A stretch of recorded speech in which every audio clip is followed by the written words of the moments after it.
Bonjour à tous. Alors aujourd'hui, je vais vous montrer comment on fait les raviolis. Donc, je me prends un petit peu à l'envers parce qu'en fait, j'aurais dû vous montrer comment on fait l'adobe et après faire le ravioli. On fait les raviolis avec l'adobe en principe. Donc, dans mon congélateur, j'avais de l'adobe. J'avais même un peu de canard à l'orange. J'ai mélangé les deux. Ça m'a fait un volume de viande d'à peu près 500-600 grammes que j'ai passé au hachoir. Après, là-dedans, j'ai passé l'équivalent de 500 grammes d'épinards. On peut mettre des épinards ou des blettes. Là, j'avais des épinards. D'habitude, je mets de la blette. J'ai mis du râpé, j'ai mis un œuf, j'ai mis 50 grammes de sel déshydraté que j'ai mis à gonfler dans l'eau et je les ai fait bouillir 10 minutes. Haché au hachoir. Et puis c'est tout. Donc, l'adobe, le fromage, les blettes, l'œuf. Rectifier l'assaisonnement, salé, poivré. En principe, l'adobe et la farce est déjà salée, poivrée, vu que c'est de l'adobe. Il y a du râpé, il y a tout dedans. Donc, en principe, bon, le cèpe c'est facultatif. Moi je le mets, mais vous pouvez ne pas le mettre. Mais franchement, c'est meilleur avec le cèpe. Le fromage, pareil. Si vous ne voulez pas de fromage, vous ne mettez pas. En fait, dans la recette, vous mettez ce que vous voulez. Si vous voulez mettre 700-800 grammes d'épinards ou de blettes, vous en mettez davantage. Si vous ne voulez pas en mettre, vous n'en mettez pas. Vous mettez que de l'adobe et ce sera largement suffisant. Vos raviolis seront très très bons. Donc ma farce, elle est faite. Si vous faites des raviolis, une poche à douille pour farcir. Regardez, j'ai la plaque à raviolis là. Donc je vais farcir mes raviolis, par-dessus je remets notre pâte. D'accord? Il vous faut la plaque, il vous faut un laminoir. Si vous n'avez pas de laminoir, c'est même pas la peine d'essayer de faire des raviolis. Il vous faut le laminoir, c'est impératif. Et quand on fait les raviolis au laminoir, il faut laminer gros, moyen, et on arrive au bout du laminoir au minimum. Il ne faut pas s'arrêter au milieu. Sinon la pâte sera trop épaisse et vous n'aurez pas cette finesse du ravioli. Il ne faut pas sentir que le goût de la pâte, mais il faut sentir surtout la farce et la pâte. Donc il faut arriver au minimum du laminoir. On va au bout du laminoir. Ça vous fait une pâte très très fine. Vous voyez? Elle est vraiment... et elle est très très fine. On voit à travers. Moi j'ai le jour de là-bas. On voit à travers. Donc voilà. Donc je vais commencer à remplir ma plaque. Là après je vais vous montrer comment on lamine tout ça. Et dans une prochaine vidéo, parce que c'est quand même une des choses, je vais vous faire l'adobe, vous montrer la vraie daube niçoise. Là, on est à Nice et je peux vous dire que ma daube niçoise, elle tient la route, elle est très très bonne. Donc, ultérieurement, on fera une vidéo sur la daube niçoise, la vraie daube niçoise. Et d'autres spécialités d'ailleurs que je fais. Allez, je vais commencer à farcir ça et je vous montre l'emploi du laminoir. Alors, regardez pourquoi il faut une poche. On peut le faire à la cuillère, hein, mais avec la poche, c'est quand même plus facile. Voilà. Voilà. La pâte est vraiment très fine. Ce que vous pouvez mettre aussi dans votre farce à ravioli, j'aurais pu en mettre moi aussi, mais j'en avais pas. Mais là, elle est très bonne déjà. C'est du jambon, un petit peu de jambon. Ça assaisonne un peu plus la farce, ça relève le goût. Moi, j'aime bien. Mais c'est facultatif. Voilà. Vous avez vu, avec la poche, ça va très vite. On peut le faire avec une petite cuillère, avec les doigts, avec la... Voilà. Donc là, maintenant, je vais mettre... Je vais passer ma pâte là. Hop. Alors, n'ayez pas peur de mettre de la farine sur le plan de travail. Voilà, je me mets au minimum là, parce que j'avais commencé à... Voilà, là on est au minimum. Hop.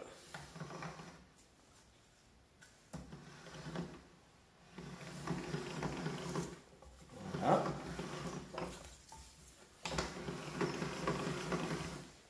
Voilà.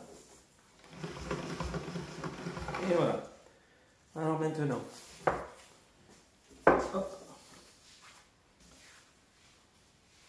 Voilà. Je mets ça par-dessus. Voilà. Même là, même qu'elle soit passée au laminoir, je tire un peu les bords. Voilà. Pour qu'elle soit encore plus fine. Vous voyez? Là, maintenant, j'écrase. Voilà. Je coupe. Voilà. Hop, j'ai mis la plaque. Attendez, je prends mon petit rouleau. Vous allez voir. Voilà.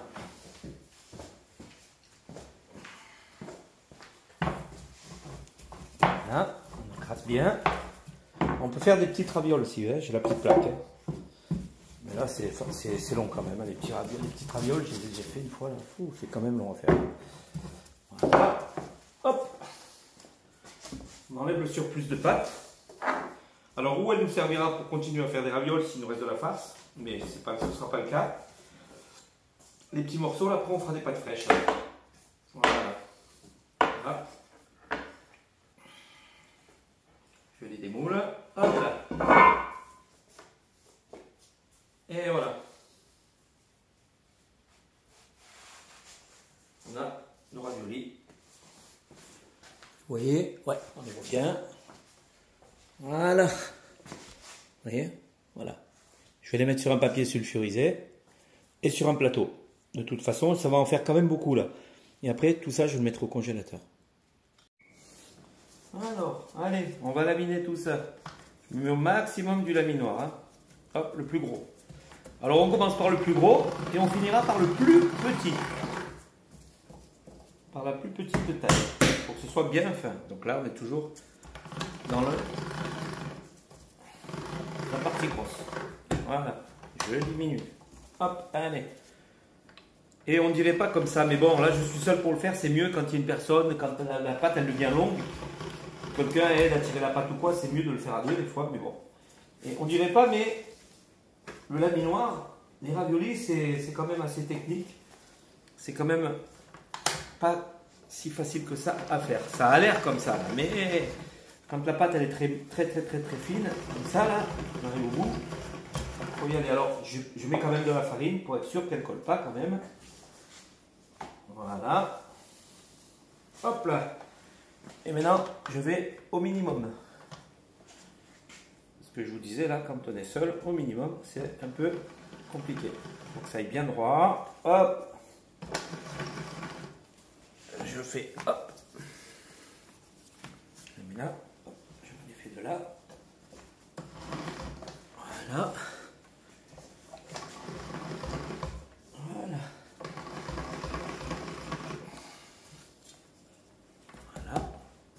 Centre. Et voilà le travail. Alors, hop là, je mets ça en dessous. Voilà.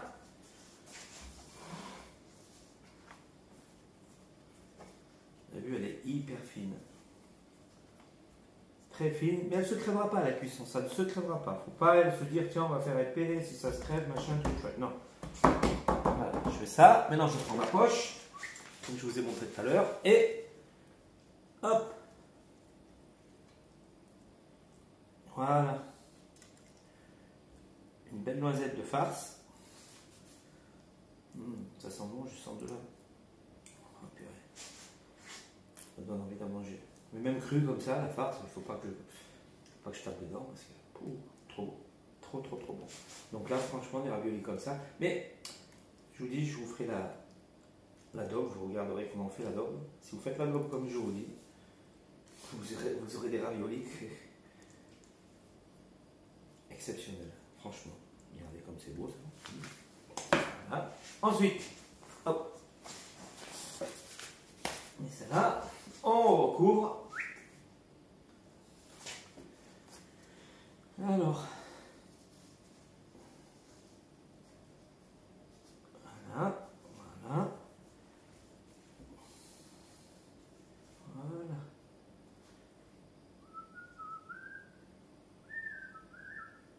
voilà. Si ça ne couvre pas, hop, on tire, c'est pas grave, au contraire, ça rafle, ça rendra la pâte encore un tout petit peu plus fine, c'est pas un problème ça. Voilà. Hop. Voilà, on enlève l'excédent, hop là. On prend le rouleau et on y va. Voilà. Oula. Moins de deux, ça passait par terre. Voilà. Et on enlève la pâte. L'excédent de pâte. Voilà. Alors je vous redis, l'excédent de pâte. Tout à l'heure, je vous montrerai. Là, on a le truc pour faire les tagliatelles ou le spaghetti. Pour midi, on fera des pâtes. Hop. Voilà. On démoule. On met sur le papier sulfure. Et on a nos raviolis. Donc je les mets sur plaque parce qu'après, je vais les congeler. Je remets un papier sulfure par-dessus, je fais des épaisseurs et hop, je mets au congélateur. Quand ils sont congelés, j'ai qu'à juste les taper comme ça, ils se décolleront tout seuls, ou alors on les cuit comme ça, ils vont se couper tout seuls. Voilà.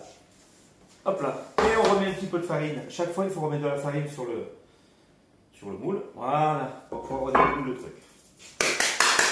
Voilà. Donc là, je vous ai montré ça. Boum. Là, on est bon pour le moment. Allez, à tout à l'heure. Alors, les raviolis sont faits. Vous voyez, il y a ça, il y a encore tout ça ici. Voilà, en tout, il y en a 200, pratiquement, il y en a 250. Voilà, 250 beaux raviolis. C'est des gros, vous avez vu, c'est des gros raviolis.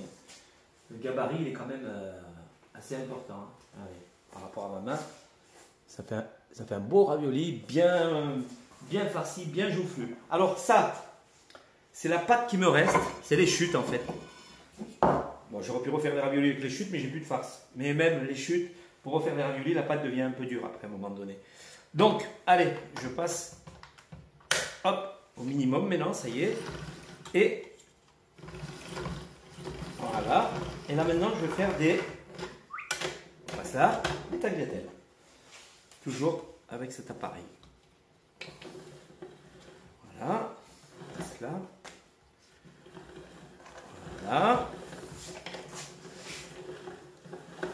Voilà, je mets les tagliatelles. Alors, j'ai mis de l'eau à chauffer. Il ne faut pas attendre pour les cuire. Il faut les cuire tout de suite, sinon si elles sèchent, après elles deviennent trop fermes. Elles ont du mal à cuire, elles deviendraient trop fermes. Voilà. Donc mon eau est en train de ne va pas tarder à bouillir. Je vais les mettre à cuire. Hop. Voilà. Donc ça, on ne gaspille rien. La pâte, on ne la jette pas. Voilà. Vous voyez d'où l'importance d'avoir un laminoir. Si vous achetez un laminoir, n'achetez pas les laminoirs à 25 euros, 30 euros. Il faut acheter le laminoir de belle qualité à 50, 60 euros. Parce que les fixations qui sont là, après elles sont en aluminium et au bout d'un moment elles s'usent. Et dans les laminoirs bon marché, les rouleaux ils bougent à l'intérieur, ils sont pas stables et la pâte elle revient à l'intérieur. Enfin, c'est une catastrophe, c'est une merde. Il faut mettre le prix dans un laminoir. Hein. N'hésitez pas à mettre le prix pour avoir un vrai laminoir de bonne qualité.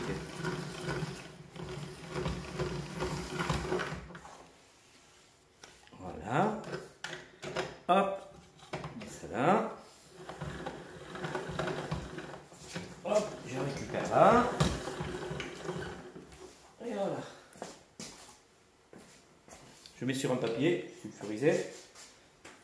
Un peu fariné. Voilà.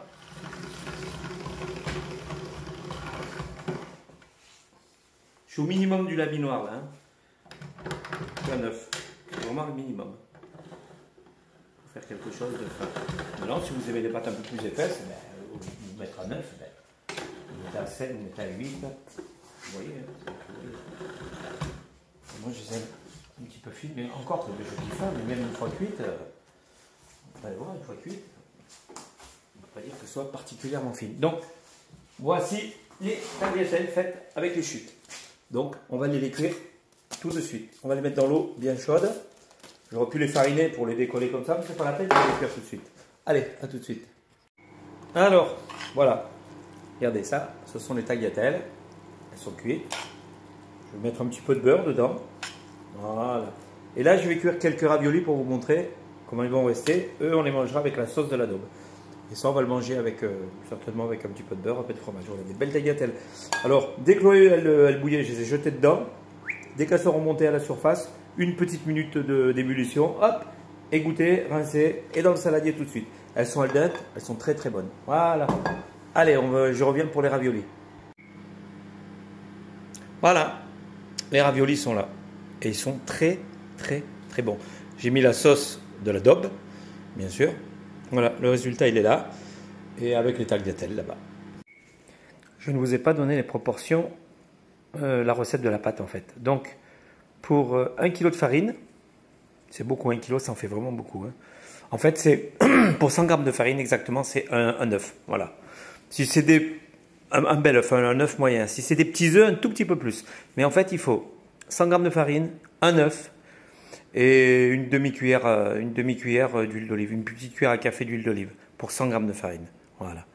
C'est tout. Il n'y a pas d'eau, il n'y a rien. Un petit peu de sel si vous voulez.